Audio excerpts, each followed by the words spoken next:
Yo, what's up guys? For today's video, I am now here at Rainbow Beach na matatagpuan sa Langayan, Taytay, Palawan. Ayan guys, may panibago tayong pwedeng pagliguan.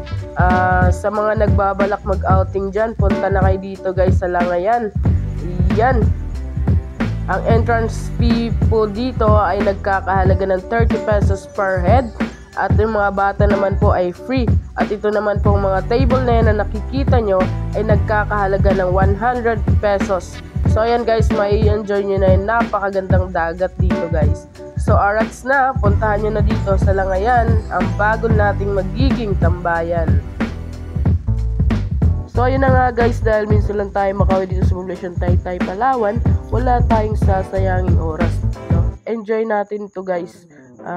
Pasensya nga pala sa mga kaibigan ko, hindi ko na-imbita na sumama sa amin. Limited lang kasi yung oras na itatagal namin dito sa dagat guys, baka mabitin kayo, kaya hindi ko na kayo na-invite.